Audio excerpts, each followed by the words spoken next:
Welcome to this deep dive. Today, we're jumping into some really fascinating, maybe sometimes tricky concepts.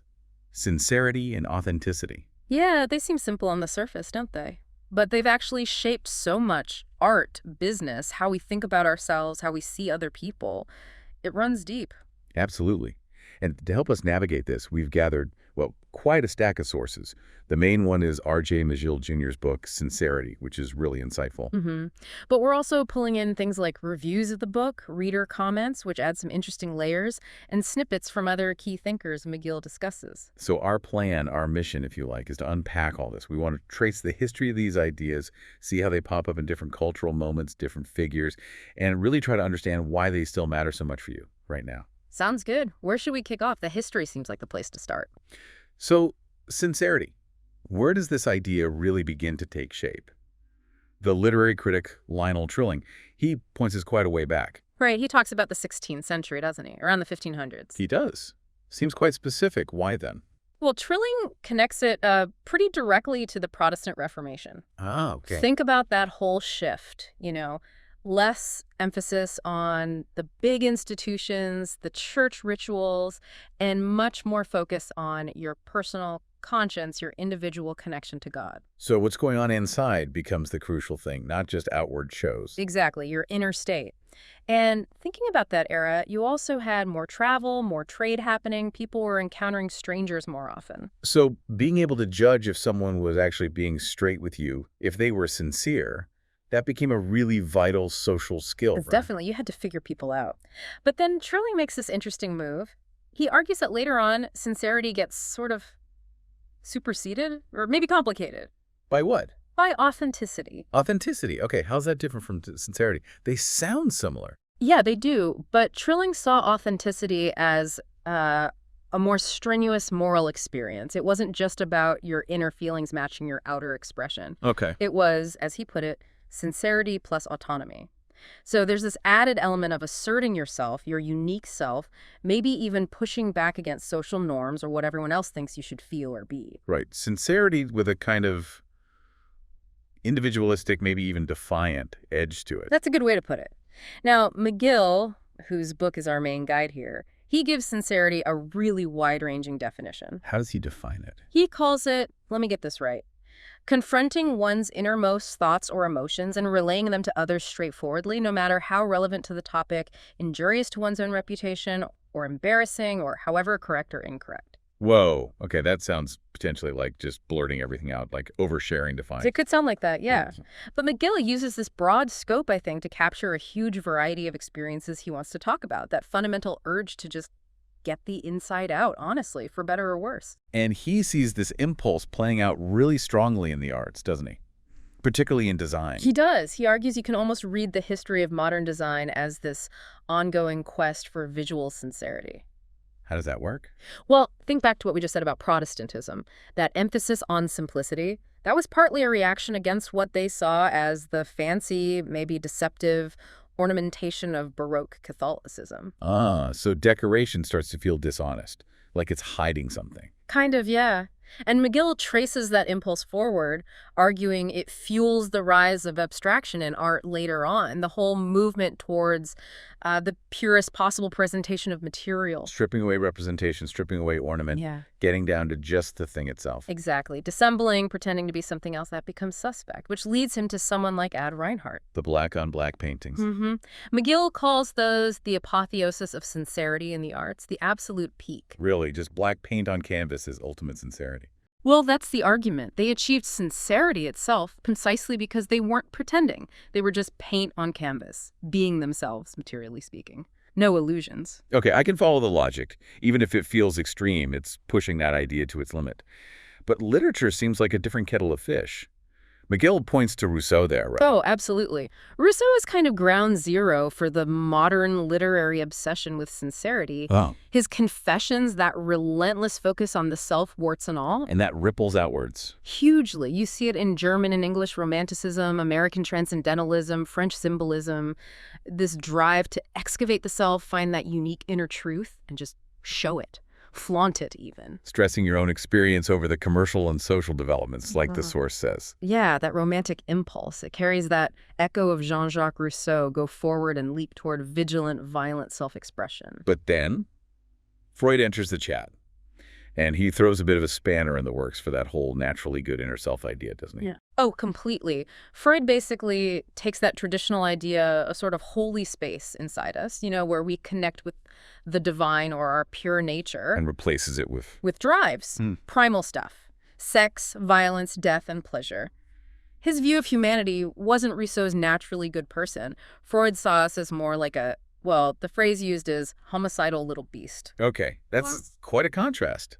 And suddenly, that urge for total unvarnished sincerity seems maybe a bit alarming. Right. If that's what's lurking in your innermost thoughts, maybe a little bit of holding back isn't such a bad thing. It definitely gives you a reason to be wary of extreme sincerity. Yet, despite that darker view, that push against fakeness, against artifice, it still seems to permeate culture. It does. Even satirists like H.L. Mencken, Dorothy Parker, W.C. Fields, they're constantly mocking phonies and frauds, which, in a way, reinforces the value of sincerity by highlighting its opposite. McGill also throws in this really interesting kind of meta idea. He suggests maybe our frustration with insincerity isn't entirely, well, sincere itself. What do you mean? He calls it itself disingenuous, a kind of performance of upright moral sensibility.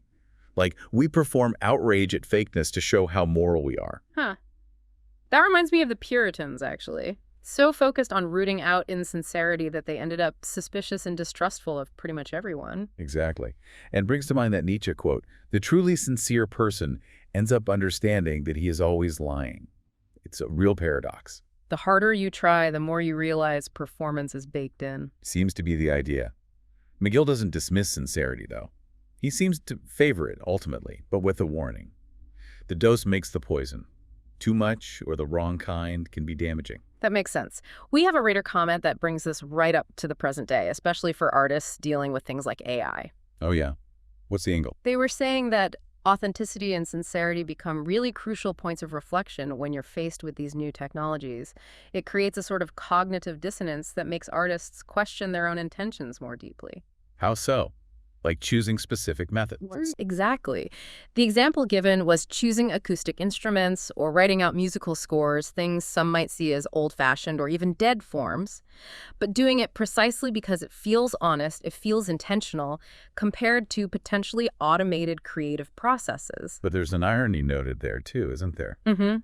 An artist might choose a sincere old-school method, but still be quite detached or hand-off in other ways. It just highlights how complicated pinning down that real self or real process actually is. It really is.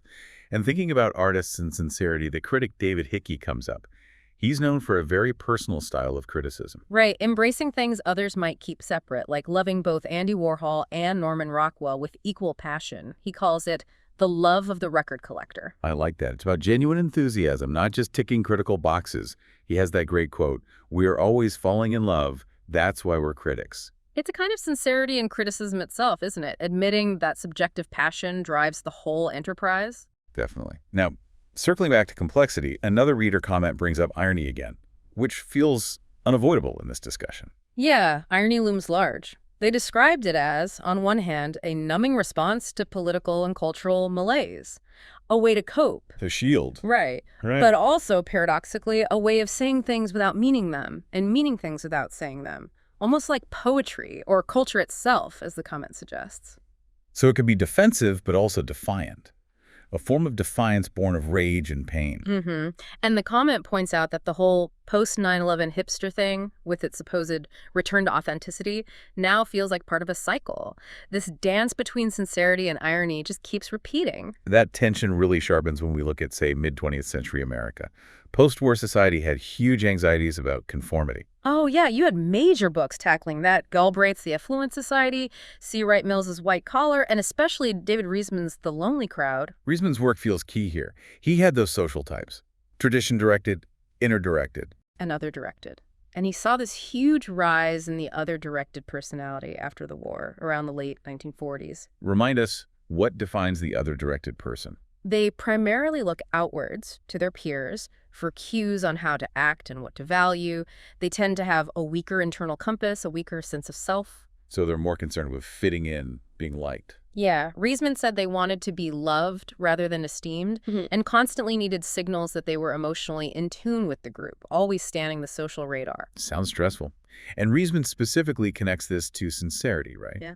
In that section, tolerance and the cult of sincerity. He does. He argues that this yearning for sincerity became a core part of this other-directed mindset. People started judging things, art, celebrities, politicians, based on how sincere they felt. So it wasn't about the quality of the singing, say, but whether Dinah Shore or Frank Sinatra seemed authentic. Pretty much. Aesthetic judgment shifted from the work itself to this subjective feeling about the person performing it. And Riesman saw this playing out in politics, too. The desire for a sincere candidate, like Eisenhower, was often perceived. Yes, he saw it as partly a way people tried to escape the cynicism they felt about politics. But he saw a big downside. Which was? Well, if everyone's demanding sincerity, it just puts a premium on faking it. Performers, politicians, they'll learn to give the audience the performance of sincerity it wants. It encourages the very thing it claims to oppose. Exactly. And maybe more importantly, Riesman argued, focusing just on perceived sincerity means the public can neglect its duty to assess other crucial qualities. Like intelligence, knowledge, actual honesty, which isn't quite the same as sincerity, decisiveness, effectiveness. All of those. When the feeling of sincerity becomes the main thing, Riesman felt, it actually becomes a vice. It distracts from substance. And the source points out, just as an example of this complexity, that someone like Eisenhower, often viewed through that sincere lens, still undertook significant actions, like on civil rights, signing legislation, sending troops to Little Rock. Actions requiring those other qualities Riesman mentioned. Right. The point isn't about judging Eisenhower, but illustrating Riesman's argument about how a focus on sincerity alone can miss the bigger picture of leadership and action. We're just relaying Riesman's critique here. Got it. Now, C. Wright Mills, in White Collar, adds another dimension to this post-war picture, focusing on the rise of the white-collar managerial class. He saw these individuals as deeply internally split, fragmented, very dependent on the corporation externally. The shift away from independent work towards corporate life, he felt, led to this kind of groupthink that stifled individuality. And yet that chilling phrase, the personality market. Yeah, where people basically turn themselves into instruments for selling.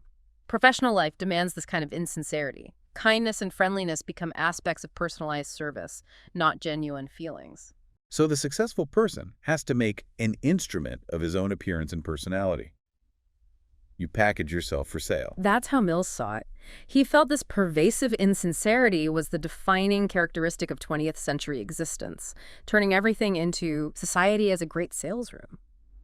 It's worth noting he saw himself as an outlander, which likely shaped his critical stance. And then there's Irving Goffman, whose work, The Presentation of Self in Everyday Life, is so influential, using all that theater language, stage, actors, impression management. Goffman had these two key types he saw flourishing mid-century, the sincere believer and the cynic.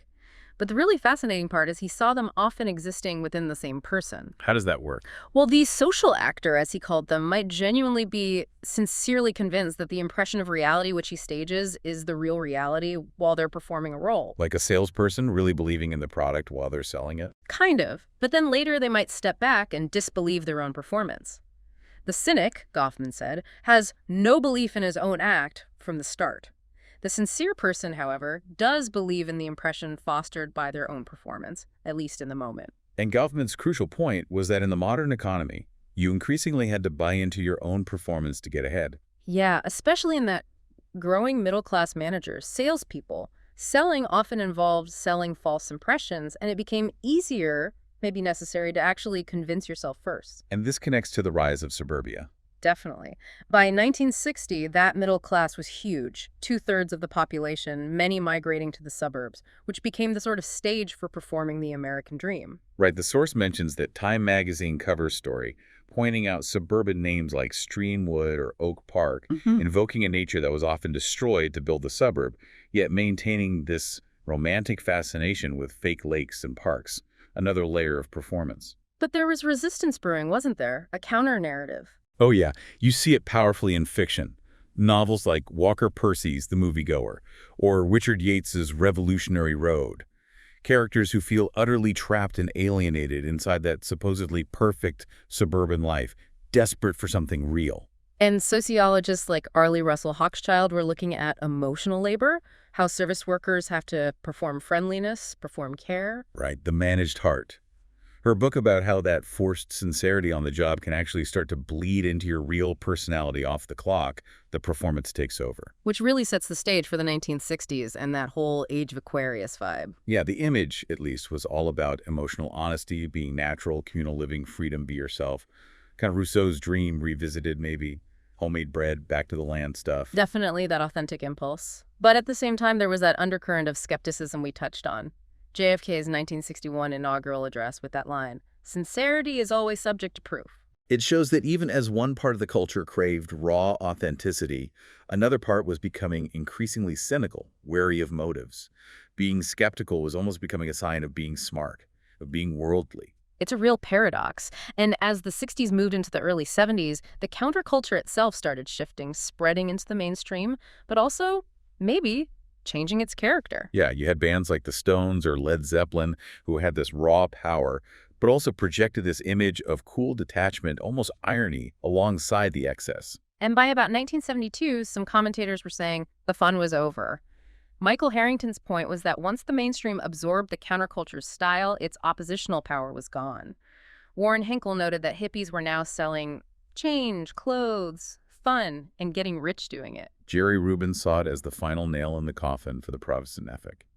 Screw work, we want to know ourselves, which then gets filtered through commerce in bizarre ways, like a TV set covered in blue denim. The Zenith sidekick, perfect symbol of that kitschy co-option. And Thomas Frank really nailed this in his book, The Conquest of Cool. His argument wasn't just that business adopted counterculture style, but that it actively created a fake one. Yeah, he said business dogged the counterculture with a fake counterculture, a commercial replica. Think about all the knockoff bands, the glossy magazine spreads in Life, the TV specials trying to explain hippies. The ads using the lingo, like the man can't bust our music. Exactly. Frank points to the San Francisco Diggers, who were about genuinely free sharing, holding a mock funeral for hippie-devoted son of mass media. They saw exactly what was happening. So hip capitalism, as Frank calls it, basically stole the counterculture's cool, used the whole hip versus square thing to sell products, turning this rebellious style from adversarial to hegemonic. Pretty much. It became the dominant logic for advertisers and marketers, the cool way to sell anything. Frank's analysis became the standard take for anyone trying to understand that period. And meanwhile, academics were also digging into Sincerity's history during this time, right? Trilling, Pear, others, asking what happened to Sincerity's moral weight in an era obsessed with liberation and cool. Right. You had Henri Pear in '63 calling sincerity the most potent ID force, this powerful driving idea. But then just 10 years later, Trilling finds it's become a problem. Its meaning got murky, its value questionable. And that reader comment about irony seems relevant again here, it being a numbing response. But also that tricky way of meaning things without saying them directly. It ties into that other idea the reader mentioned, authenticity feeling like compartmentalization, like a conspiracy where everyone knows everyone's wearing a mask and the game is just learning how to wear yours convincingly. Which feels like it brings us right up to the present day. That constant tension for artists, creators, wanting to express something genuine, but terrified of seeming naive or being mocked, or having their sincerity dissected as just another performance. And it's a tightrope walk. Michael Stipe from REM is mentioned as an example, sometimes associated with what one critic called the dull, sincere artist aesthetic. Is that referring to things like his sculpture? The Newspaper in a Box, my favorite ever edition of the New York Times. Partly, yeah. And Stipe's own comments about it, insisting on its personal depth, saying, "It is what it is. It's like something I have to get out of me," and claiming sincerity is all I've got. So the logic becomes, if it's sincerely felt and expressed by the artist, then it is art, and it's valuable because of that sincerity, regardless of anything else. That seems to be the implication McGill critiques. He labels it the resulting logic of deadbeat romanticism. Deadbeat romanticism. Ouch. Yeah, it suggests a kind of watered-down romanticism, all the focus on feeling, but maybe without the rigor, the craft, the broader context. Just sincerity as an end in itself, almost easily achieved. Okay, contrast that with an artist like Sean Landers. His paintings, like the clown ones, can look incredibly raw, almost painfully sincere. Right. But then you ask him about purity in art, and he brings up his perineum. Exactly. There's this immediate undercutting, this awareness of the potential absurdity or pretension. He talks about like peeling an onion, layers of irony, layers of sincerity. He says he's more comfortable with irony, but knows the audience often connects with the sincere bits. There was that review of his work, Taint Sincerity, that picked up on this.